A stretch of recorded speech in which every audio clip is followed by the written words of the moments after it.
Hebreos capítulo 1, vamos a leer del versículo 4 al versículo 6. Amén. Dice así entonces la palabra de nuestro Dios en Hebreos capítulo 1, versículo 4 al 6. He hecho tanto superior a los ángeles, cuanto heredó más excelente nombre que ellos. Porque ¿a cuál de los ángeles dijo Dios jamás, mi hijo eres tú? Yo te he engendrado hoy, y otra vez yo seré a él padre, y él me será a mi hijo. Y otra vez, cuando introduce al primogénito en el mundo, dice: adórenle todos los ángeles de Dios. Toma asiento, por favor, hermanos. Vamos a tener entonces nuestra exposición de este pasaje. A modo de anuncio, el título de este sermón es Cristo superior a los ángeles.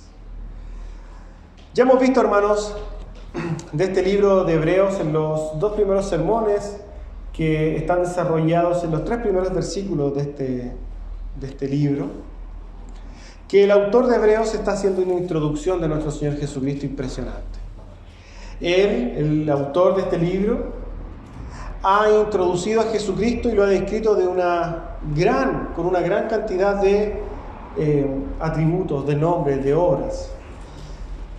Dijo que de Jesús, que Él fue un profeta, ¿cierto?, que habló entonces hoy al mundo, siendo que en antiguo tiempo había hablado a través de profetas. Ahora Dios había hablado a nosotros, a los humanos, a través del Hijo. Dijo que este Hijo era el fundamento de la creación, Jesucristo. Dijo que Jesucristo era el creador del mundo y del universo. Dijo también que Jesucristo era el heredero de todas las cosas. Dijo de Jesús que era la imagen misma de Dios, la imagen del Dios invisible, ¿cierto? Había dicho que era el resplandor de la gloria de Dios. Dijo que era también Jesús el sustentador de todas las cosas. Dijo también que Jesucristo era el sacerdote que proveyó purificación por nuestros pecados. Todas cosas que hemos visto. Dijo también que Jesucristo era el Rey que se sentó en su lugar de honor. Esto es lo que vimos nosotros en estos dos últimos domingos. Hoy día entonces el autor sigue mostrando a Cristo, pero ahora empieza a hablar de otra cosa.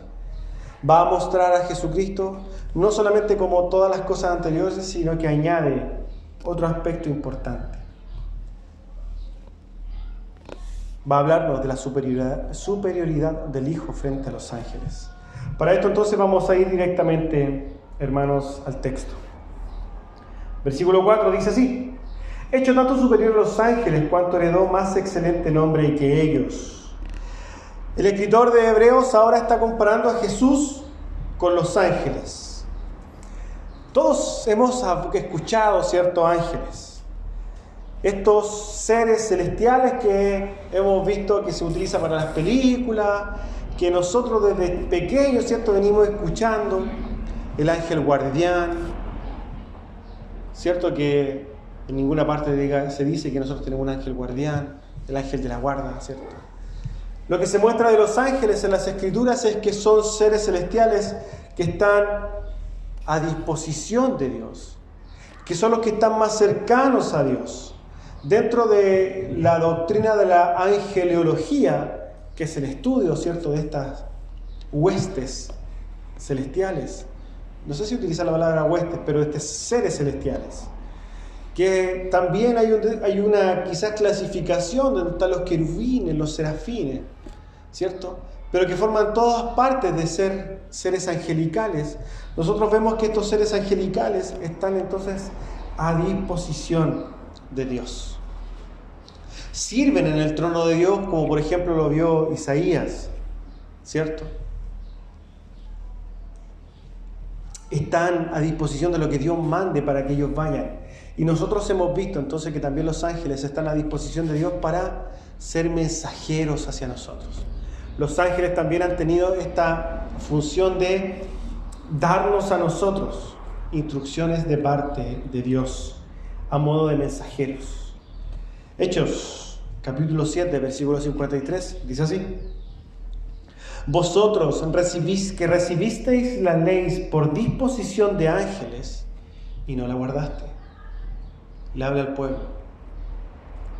Dice que a través de los ángeles también recibió la ley. Sin ahondar quizás en esto, lo que queremos decir es que efectivamente los ángeles han manifestado también a los hombres el mensaje o los mensajes que Dios da. Los ángeles, hermanos, han cumplido una labor importantísima en esta relación entre Dios y los hombres. Han sido de alguna manera estos mensajeros, intermediarios de los mensajes. Gálatas 3:19. Entonces, ¿para qué sirve la ley? Fue añadida a causa de las transgresiones, hasta que viniese la simiente a quien fue hecha la promesa. ¿Y qué dice? Y fue ordenada por medio de ángeles, a mano de un mediador. Los ángeles han cumplido a través de la historia, ¿cierto?, de la relación entre Dios y el hombre, una labor fundamental. En muchos aspectos podemos concluir, hermanos, que los ángeles están por sobre nosotros. Los ángeles están por encima del hombre. Están, ¿cierto?, más cerca de Dios. Ellos están en la presencia de Dios, son celestiales. De ahí viene la palabra angelical, ¿cierto? Esto es hablando, ¿cierto?, en este momento, sin lugar a dudas. Porque en la eternidad nosotros seremos como ellos. Y más aún, nosotros en ese momento tendremos y vamos a ser de alguna manera, la palabra no es esta, pero para que se entienda, Dios nos va a haber demostrado más amor a nosotros que incluso a los ángeles. ¿Y por qué se los digo?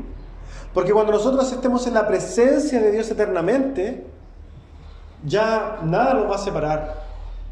Pero nosotros pecamos. Nosotros fuimos en contra de Dios. Transgredimos su ley.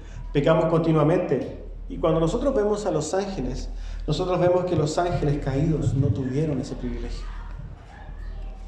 Los ángeles, cuando cayeron, recibieron inmediatamente su justicia. Jesucristo no murió por los ángeles.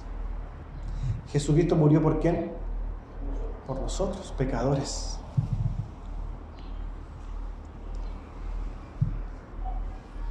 Ahora bien, como hemos dicho, si bien los ángeles son superiores a los hombres, bajo ningún punto de vista son superiores a Cristo. Es el Hijo solamente el cual fue puesto heredero por sobre todas las cosas. Sabemos que cuando habla del Hijo se refiere claramente a Jesús.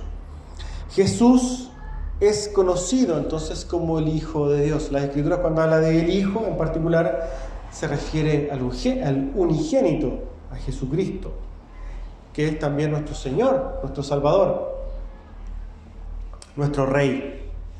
El profeta Isaías, hablando de Jesús, se refiere a Jesús con otras palabras. Admirable consejero, ¿cierto? Dios fuerte, Padre eterno, príncipe de paz. La verdad es que cuando nosotros hablamos de Jesucristo, vamos a hablar de un sinnúmero de nombres que recibe Jesucristo. Usted quizás puede ir recordando alguno. Jesucristo, ¿cómo se refiere usted a Jesucristo? ¿Quién es? ¿Quién ha dicho él quién es?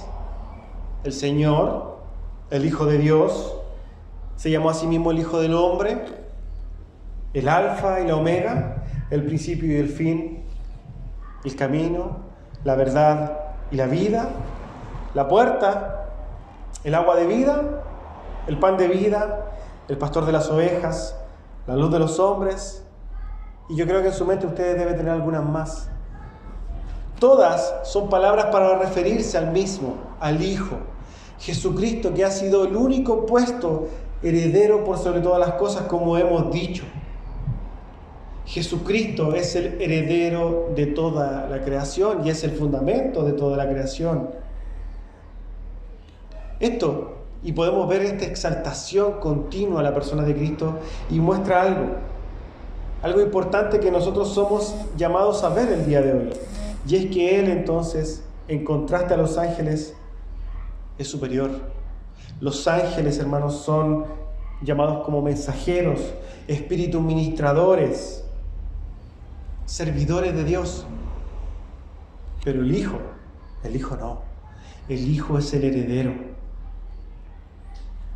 El nombre del Hijo, ¿cierto?, llegó por herencia, ya que el Padre lo designó heredero de todas las cosas, que es lo que vosotros vimos en el primer sermón de este libro de los Hebreos. Los ángeles, ¿cierto?, fueron creados para servidumbre y están excluidos de ser herederos. Hay una herejía, ¿cierto?, de lo que se conoce hoy día como los testigos de Jehová, ¿cierto? Perdón. Los testigos de Jehová presentan a los ángeles como creadores. Estos lo han hecho porque se han visto forzados a, valga la redundancia, a forzar las escrituras.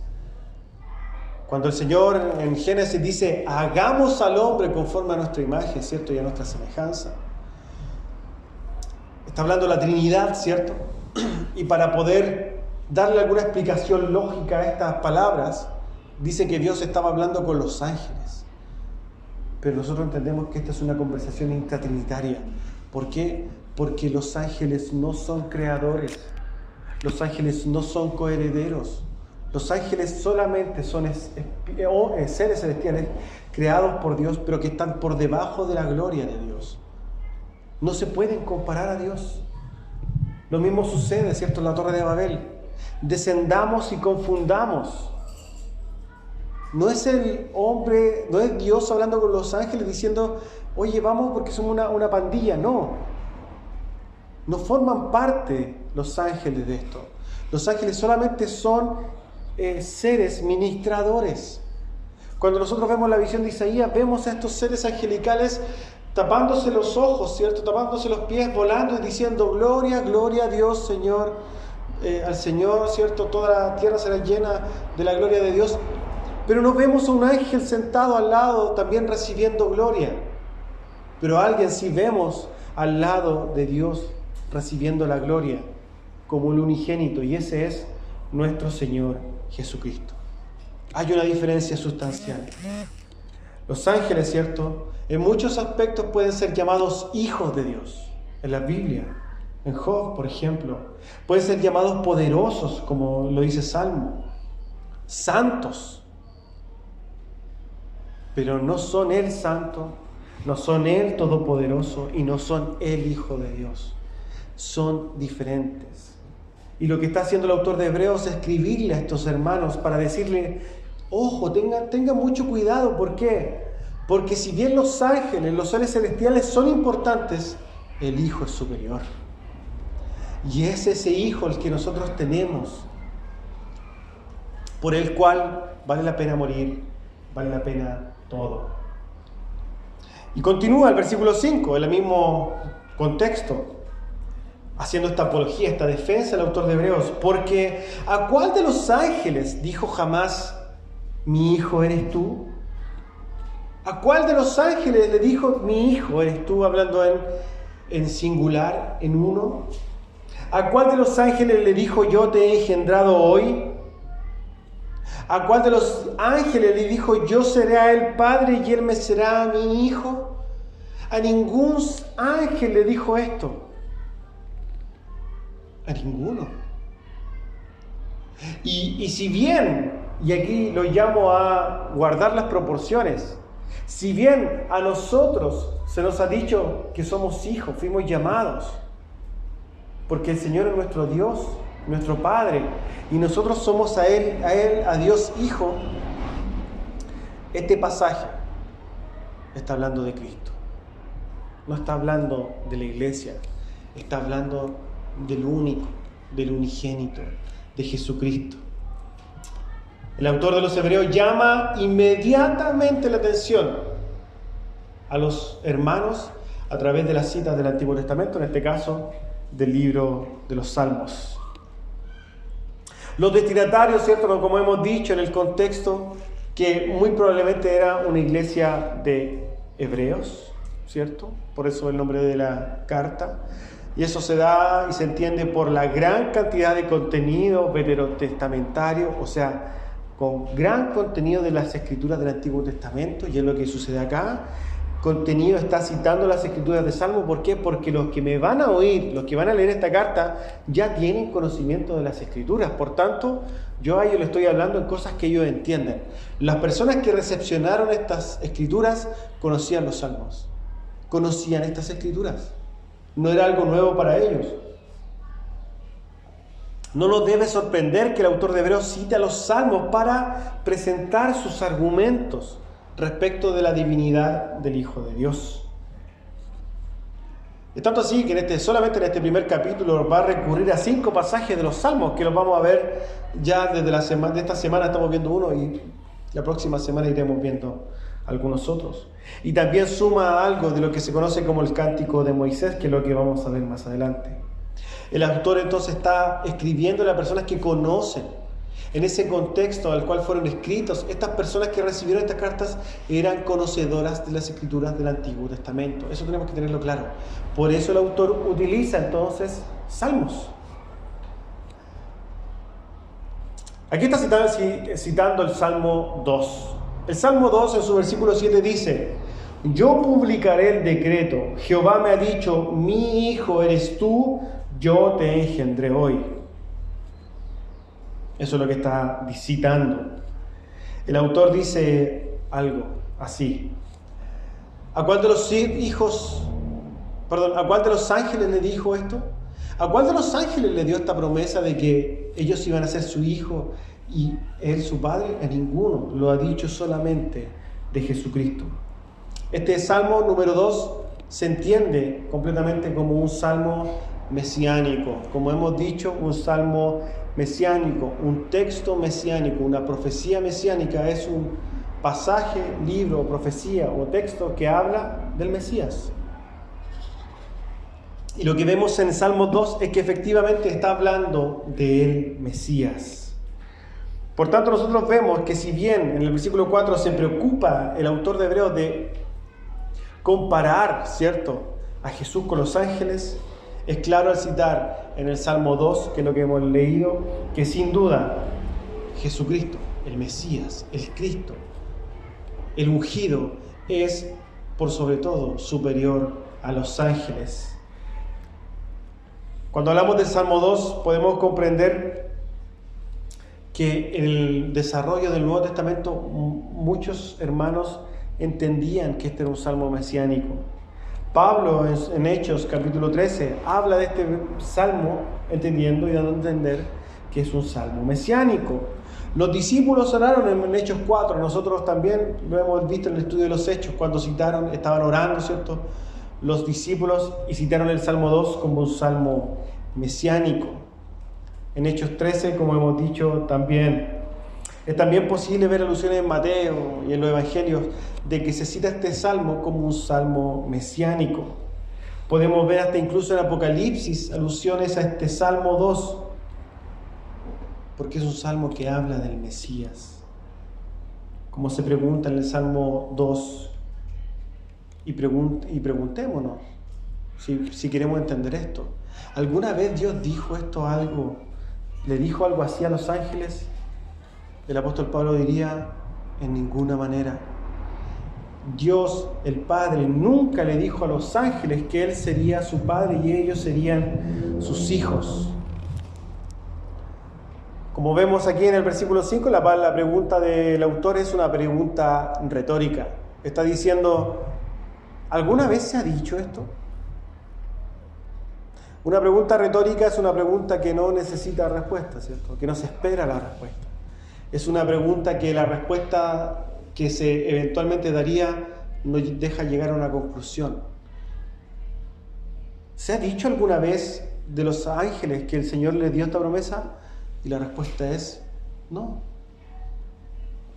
Y por tanto ese no nos deja ver algo importante también. Jesús es superior a los ángeles. En la profecía, cierto, de Isaías, el Mesías también es revelado como hijo. Isaías 9, versículo 6, porque un niño nos es nacido, hijo nos es dado, el principado sobre su hombro, y se llamará su nombre admirable, consejero, Dios fuerte, Padre eterno y príncipe de paz. Como vemos en este pasaje y en una serie de pasajes, hermanos, la distinción entre el Hijo y los ángeles es sustancial. El autor de Hebreos quizás está dando una información que usted sabía. Quizás todos sabemos que Jesucristo es superior a los ángeles. Quizás usted no tenía que escuchar este sermón para comprender esta verdad. Pero lo que quiere dar a entender el autor de Hebreos es algo importante. Que no es solamente una verdad que se tiene que entender a simple vista, sino que en la cual se tiene que meditar. Vemos que el contexto en el que se escribe el libro de los Hebreos es un contexto de persecución. Los hebreos estaban siendo perseguidos, estaban volviéndose de la fe. Y lo que está haciendo el autor de Hebreos en lo que hemos recorrido es mostrarles, hermanos, quién es nuestro Señor Jesucristo. Es la perla de gran valor. Es lo más importante que nosotros podríamos tener. Y cuando nosotros vemos la persona de Cristo en comparación a una divinidad como un ángel, el Señor es más. El escritor entonces tiene la intención de mostrar esta verdad, en este caso a través de la escritura del Antiguo Testamento. ¿Por qué? Porque el hecho de que Jesús es mayor a los ángeles, ¿qué demanda? Mayor honor, loor, alabanza, gloria, estima, nuestras vidas. Nadie más que el Hijo es digno de recibir la alabanza y la gloria. Los ángeles no son llamados para que nosotros le glorifiquemos. ¿Cuántas veces nosotros vemos a personas que profesan el catolicismo romano orándole al ángel, al arcángel, San Expedito y todas estas cosas, estos seres, ¿cierto?, que se les da una connotación superior? No a ellos, Señor, no a ellos, sino que solamente al Hijo. Ni Moisés fue el Hijo, ni los ángeles son el Hijo, ni los arcángeles son el Hijo, ni los querubines son los hijos. El Hijo es uno y es nuestro Señor Jesucristo. Eso es lo que el autor de Hebreos está buscando, que los que van a recepcionar su carta entiendan. Tenemos al Hijo, el Rey de toda la creación, el heredero de todas las cosas. El Hijo es el que ha venido por nosotros. Continúa en su versículo 6 y dice otra vez, cuando introduce al primogénito en el mundo, dice, más aún, adórenle todos los ángeles de Dios. Complementa su enseñanza el autor de Hebreos diciendo, pero espérense, no solamente Jesús es superior a los ángeles, no solamente eso yo les quiero decir, yo les quiero decir algo más. Los ángeles tienen que adorar a Dios. De un muy bien conocido salmo mesiánico, de un pasaje similar entonces, perteneciente a un libro histórico como el de Deuteronomio, el autor de Hebreos está entonces llamando a los hermanos que van a leer esta carta para enseñarles quién es el centro de todas las cosas. Les está enseñando en quiénes tiene que estar, por ejemplo, dirigido el culto. ¿Quién es el centro del culto? ¿Los ángeles? Piensa en esto. Hoy día, hermanos, la gran mayoría, estamos hablando de cosas que ustedes saben, ¿cierto? Porque incluso cualquier cristiano o cualquier persona dice, no, los ángeles, Cristo es superior a los ángeles. Imagínense y piensen en lo práctico de esto. En la gran mayoría de las iglesias se le rinde culto al hombre. El hombre, siendo el ser más ínfimo, se pasan a los ángeles y se van directamente al hombre, dejando la gloria del Hijo, que debería ser el centro de la adoración, de las reuniones, de la iglesia. Hoy día vemos una serie, hermano, la gran mayoría de las iglesias hoy día son antropocéntricas, centrando su honor, su loor, su gloria, la exaltación en el hombre, siendo que debería ser en el Hijo. Y entre ese intertanto, entre el hombre y el Hijo, incluso se pasaron a los ángeles. Podemos decir, hermanos, que están peor que los católicos. Porque por lo menos el católico le rinde culto a los ángeles. Está mal, pero está mediamente mal. ¿Cierto? Está apuntando para arriba por lo menos, aunque no llega. Pero nosotros vemos que muchas iglesias ni siquiera se está apuntando hacia arriba. Se está apuntando así, hacia el lado. Se está viendo totalmente de forma horizontal. El centro del culto no puede ser el hombre. El centro del culto no son los ángeles. El centro del culto es Jesucristo, el Hijo. Las notas que aparecen en este versículo 6, adórenle todos los ángeles, se entiende que es una cita al Deuteronomio número 32, que es lo que se conoce como el Cántico de Moisés. Recordemos que Moisés escribe el libro de Deuteronomio y termina con un cántico, ¿cierto?, de alabanza, de advertencia y de otras cosas. En ese cántico, en su capítulo 32, versículo 43, dice: alegraos naciones con su pueblo, porque él vengará la sangre de sus siervos. Dios se vengará de sus enemigos y purificará su tierra y a su pueblo. Si bien al leerla nosotros no encontramos relación con lo que está diciendo el versículo 6, sabemos que los autores bíblicos continuamente citaban las traducciones Septuaginta. Recordemos que era lo que era la traducción Septuaginta, lo conversamos en el estudio del viernes. Era una traducción desde el hebreo, del Antiguo Testamento. Recordemos que el Antiguo Testamento fue escrito en hebreo y fue traducida al griego. Y esa traducción al griego se llama la Septuaginta. Por tanto, en el tiempo de Jesús, en el tiempo de la iglesia primitiva, casi nadie hablaba hebreo. Todos leían la versión Septuaginta, que era una versión griega, ¿ya? Es por tanto, y en respaldo a la Septuaginta y a los pergaminos que se encuentran en el Mar Muerto, que muestran una añadidura, ¿cierto?, a este pasaje, a la primera línea del versículo, y dice así: regocijaos, oh naciones, con su pueblo, y adórenle todos los ángeles, porque él vengará la sangre de sus siervos. ¿Cierto?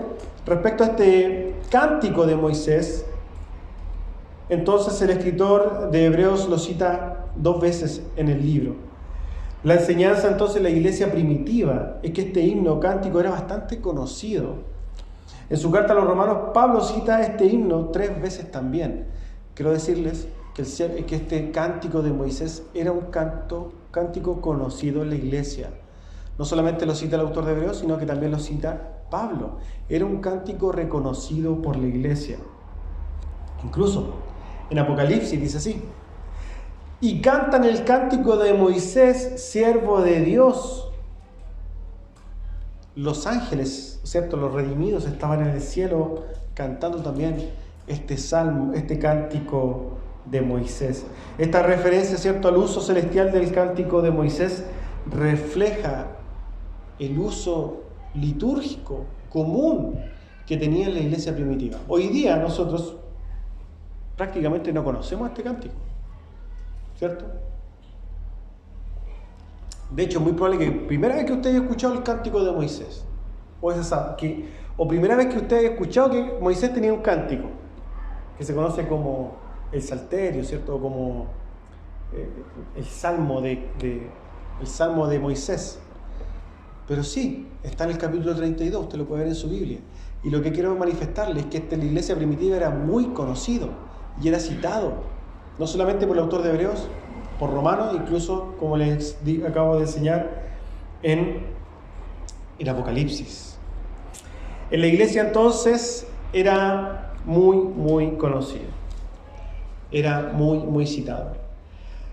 Nosotros sabemos entonces que los judíos que arrancaron, ¿cierto?, de Jerusalén, que vivían en lugares que hablaban griego, ¿cierto?, se leía en la Septuaginta, la versión hebrea.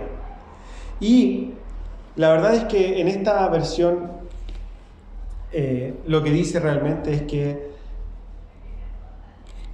o lo que quiere manifestar de alguna manera, es lo que habíamos dicho anteriormente. Los ángeles no solamente son inferiores al Cristo, al Hijo, sino que los ángeles deben entonces adorar a Jesucristo. ¿Por qué? Porque Jesucristo mismo es Dios. Nadie tiene tal honor. En los versículos anteriores el autor de Hebreos le está diciendo que Él se sentó a la diestra del trono de la majestad. Jesucristo es divino, es Dios mismo. Y la Escritura entonces hace un llamado a los ángeles: adoren al Hijo. Esta es una manifestación clara de la deidad de Cristo. Nosotros encontramos en el Credo Niceno, recordemos, el Credo Niceno fue escrito en el año 325, el Concilio de Nicea. Quizás volviendo un poquito al versículo número 5. Dice: yo te he engendrado hoy. El Credo Niceno dice que el Hijo no es creado, es engendrado. Y este engendrado no significa que fue creado. Habla de la palabra gen. La etimología es gen. Cuando nosotros hablamos del gen, estamos hablando de la sustancia misma, ¿cierto? Por eso se utiliza la palabra y se exporta a la genética, que tiene que ver con la misma esencia. Por eso cuando la Escritura habla de engendrado, dice el Hijo, y como lo habíamos manifestado, es la imagen del Dios invisible, es el mismo, ¿cierto? Sale de Él, es engendrado en la eternidad y para siempre, no creado, no es la misma palabra, suena similar pero no es lo mismo. Sale del Padre, pero siempre salió del Padre, es en sí mismo lo mismo. Por eso y hablamos y hemos dicho una serie de veces lo mismo, comprender esta doctrina, ¿cierto?, de la Trinidad desde la perspectiva intelectual es imposible. ¿Por qué? Porque nos enseña algo que para nosotros es inconcebible.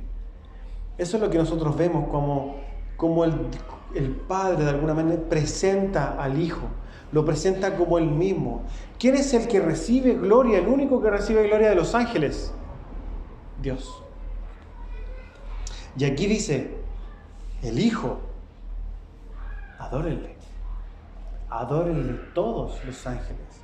¿Por qué? Porque como el autor de Hebreos lo viene diciendo desde el versículo 1, Él es el resplandor de la gloria de Dios, es la imagen del Dios invisible, es el heredero de todas las cosas, es el fundamento de la creación, es el que sustenta toda la creación.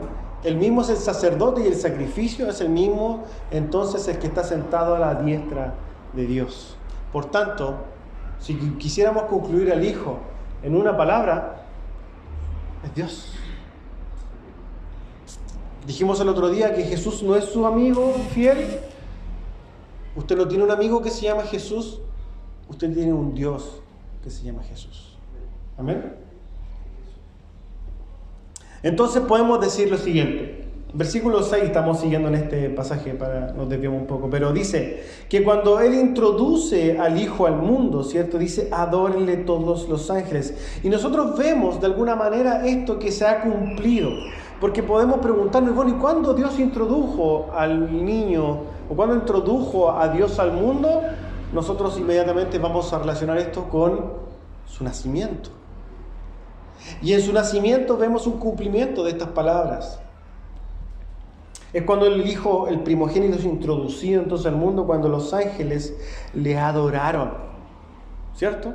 Vemos ese pasaje, lo recordamos. Lucas capítulo 2, versículo 13 y 14 dice: y repentinamente apareció con el ángel una multitud de huestes celestiales que alababan a Dios y decían: gloria a Dios en las alturas y en la tierra paz, buena voluntad para con los hombres. ¿A quién estaban adorando? Los ángeles y las multitudes de las huestes celestiales. al Hijo. El primogénito fue introducido al mundo y los ángeles le adoraron. Vemos que le adoraron, hermanos, acá en la tierra. Los ángeles vinieron a la tierra y adoraron a Dios, a Jesús. Y también podemos decir que si bien este cumplimiento se da en la tierra, nosotros sabemos que Jesucristo mismo no solamente fue adorado cuando fue introducido al mundo, sino que fue adorado en la eternidad. ¿Podemos decir eso con base en las Escrituras? Por supuesto que sí lo podemos decir. ¿Por qué? Porque Jesús, cuando está orando en Getsemaní, en Juan 17 dice así: yo te he glorificado en la tierra, he acabado la obra que me diste que hiciese. Ahora pues, Padre, glorifícame al lado tuyo con aquella gloria que tuve contigo antes de que el mundo fuese. Estaba antes de que el mundo fuese Jesús con el Padre. Sí, porque Jesús siempre existió. El Verbo era en el principio. Y el principio estaba el Verbo con Dios. Estaban juntos, pero eran uno. Y no lo va a entender. El Hijo de Dios, el Príncipe de paz, aquel Verbo hecho carne, que es muy superior a los ángeles porque Dios mismo, tanto que es adorado como Dios por ellos mismos, estaba ahí en la eternidad. Nuestro Príncipe de paz, como lo hemos dicho, nuestro Rey eterno, y como hasta el momento ha mostrado, ¿cierto?, el capítulo 1 del libro de los Hebreos, el profeta por medio de quien Dios mismo habló, el creador del universo, el sustentador de todas las cosas, la imagen misma de Dios, del Dios invisible, el resplandor de su gloria, el sustentador de todas las cosas, el sacerdote que proveyó el sacrificio, aquel rey que se sentó en su lugar de honor, aquel que es superior a los ángeles, porque Dios es aquel que murió por nosotros. El autor de los Hebreos le está diciendo a la iglesia primitiva: no se vuelva, no deje la fe, no importa que lo persigan, estén fuertes porque ustedes tienen un tesoro mucho más valioso que todo lo que ustedes puedan imaginar. Hoy día vivimos la pérdida de un hermano de esta iglesia. Es difícil cuando se va un ser querido. Conversaba con un chiquillo y me decía: sí, pero él ya tiene su polola, Diego, que su hermano tiene su hijo, entonces está bien. Y yo le decía: las pololas se van, los hijos se mueren, los papás se van, pero hay algo que nunca se va a ir, y es el que debe llenar el espacio de cada corazón de nosotros. Ese es Jesucristo, el inamovible. El autor de los Hebreos le está diciendo a la iglesia primitiva: tienen un tesoro tan grande que es más importante que su hijo, que su papá, que su esposa. Tienen al Rey de Reyes, al Creador, al sustentador de todas las cosas. Lo que usted tiene es más importante que todo lo que pueda haber a su alrededor. No vuelva atrás. No lo deje por cosas que se van a ir. Es más importante, hermanos, lo que tenemos, y es a Cristo Jesús, el cual murió por nosotros. Los ángeles cayeron y fueron ajusticiados. Los ángeles caídos pecaron y fueron castigados. Los ángeles cayeron, ¿cierto? Pecaron contra Dios y no tuvieron misericordia. Están en celdas de prisión y condenados para la eternidad. Los ángeles caídos despreciaron a Dios y no recibieron el amor de Dios. Recibieron la justicia de Dios. Nosotros, a diferencia de esos ángeles caídos, recibimos la misericordia de Dios. Nosotros, como esos ángeles caídos, somos iguales en un aspecto. Despreciamos a Dios día a día. Pero la diferencia entre los ángeles que cayeron y nosotros, hermanos, es que nosotros fuimos perdonados. Nosotros fuimos redimidos. El Rey de la creación bajó, se hizo carne y nos salvó. El Señor nos salvó.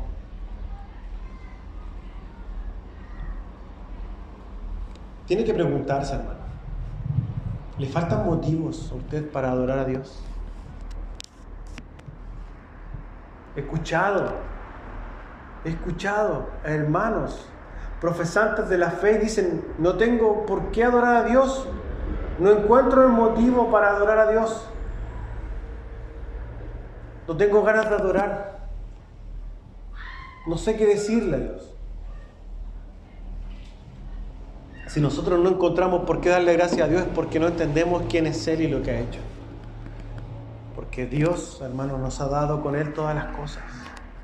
Desde el perdón, desde la misericordia, desde las promesas de vida eterna. El pasar por alto nuestras continuas transgresiones. Qué poco, hermanos, reflexionamos en el amor de Dios. Qué poco vemos cuánto Dios ha hecho por nosotros. Qué insignificante es la obra de Dios en la mente de muchos de nosotros. Qué trivial se ha vuelto hablar del sacrificio de Cristo. Es tan trivial hoy día escuchar a profesantes de la fe hablar de Jesús diciendo es que Jesús murió por nosotros tan vagamente. Ayer veía una película, estaba viendo una película de Aladino, yo creo que ustedes la han visto. Aladino pedía un deseo y el hombre le decía, el genio, esa pregunta, ese pedido que tú me dices es tan... Yo puedo especular tantas cosas en base a lo que me dices. Yo quiero ser rey. Pues hay miles de reyes, hay muchas cosas, me estás dejando mucho la imaginación. No me estás diciendo nada. Es lo mismo cuando hablamos del sacrificio de Cristo. Es fácil hablar de que Jesús murió por nuestros pecados, pero detrás de eso hay una tremenda implicancia que nosotros pasamos por alto. Cuando nosotros hablamos de que Jesucristo murió por nuestros pecados, es mucho más profundo porque tenemos que entender primero que nosotros somos pecadores. Que nosotros por ser pecadores merecemos la justicia y el castigo de Dios. Tenemos que comprender que Jesús no solamente murió por nuestros pecados, sino que Él no tenía por qué haber venido en primera instancia. Porque Él estaba en la gloria perfecta de Dios. Él no necesitaba venir acá. Lo hizo por amor. No miró su forma de ser Dios como cosa que aferrarse, sino que se hizo humano. Ya es ser una humillación. Pero estando en nuestra calidad de hombre, vivió una vida perfecta en obediencia, sufriendo el oprobio, sufriendo el castigo y la muerte terrible. ¿Por quién? Por amor a nosotros. Una gran cantidad de hombres pecadores. Y murió sufriendo un dolor que no tenía que sufrir por nosotros. Cuando hablamos del sacrificio de Cristo por nosotros es mucho más profundo que decir, oye, Cristo murió por tus pecados. Debe llevarnos a reflexionar profundamente qué hacemos día a día, cómo nosotros vemos la adoración a Dios, qué significa el día del Señor para nosotros. Hablar del sacrificio de Cristo es mucho más profundo que decir yo soy cristiano. Significa saber y entender que Él es el centro de nuestras vidas. Que no importa si se muere mi mamá, mi abuelita o mi hermano. Aquí importa que Cristo llena mi corazón y yo vivo para su gloria. Aquí es mucho más importante, hermanos, que pensar en cosas triviales, sino que entender en estas cosas que hoy día pasamos, que ciertamente nos hacen pensar cuando nos enfrentamos a la muerte, de que hay una eternidad y dónde la vamos a pasar. Y las personas que están alrededor de nosotros, ¿dónde la van a ir a pasar? Porque si nosotros entendiéramos y asimilamos profundamente que el cristianismo es real, nos preocuparíamos de la vida espiritual de las personas que nos rodean. No sería algo tan trivial, ¿cierto?, que decir yo voy a la iglesia para sentirme bien. Sería algo que determinaría lo que hacemos en nuestras vidas. Eso es lo que quiere decir el autor de Hebreos en términos generales a los hermanos que están diciendo ahí. Ojo, ustedes tienen algo mucho más importante por qué vivir, y es Cristo Jesús. Pierdan todo. Sufran. Que les duela.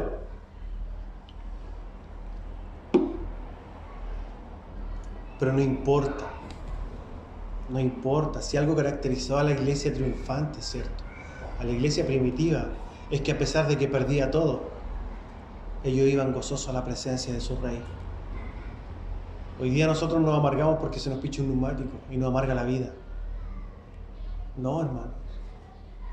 El gozo de nuestras vidas es Cristo. Y eso es lo que nosotros nos juntamos a meditar, a conversar. Nosotros nos dedicamos a cantarle porque Él es el centro de todas las cosas. Yo puedo ir y puedo perder una pierna, pero Cristo es mi gozo. Cristo es mi Rey. Yo puedo ir y puedo perder mis 2 piernas, pero Cristo es mi Señor. Mi gozo no está en mis circunstancias, hermanos, sino que está en la persona de Cristo. Cuando entendamos que el gozo en Cristo no está en las circunstancias, vamos a poder ver de mejor manera la gloria del Cordero. Vamos a estar más dispuestos a la persecución. Vamos a estar más dispuestos a sufrir por la hora. Vamos a estar más dispuestos, hermanos, cuando conozcamos quién es nuestro Rey. Amén. Vamos a terminar este sermón con una cita, ¿cierto?, también del libro de los Hebreos. Esto está en Hebreos número 12. Dice así: puestos los ojos en Jesús, el autor y consumador de la fe, el cual, por el gozo puesto delante de él, sufrió la cruz, menospreciando lo oprobio, y se sentó a la diestra del trono de Dios. Lo que está diciendo el autor es: vivamos con nuestros ojos puestos en Cristo Jesús. Amén. Vamos a orar para terminar. Póngase de pie.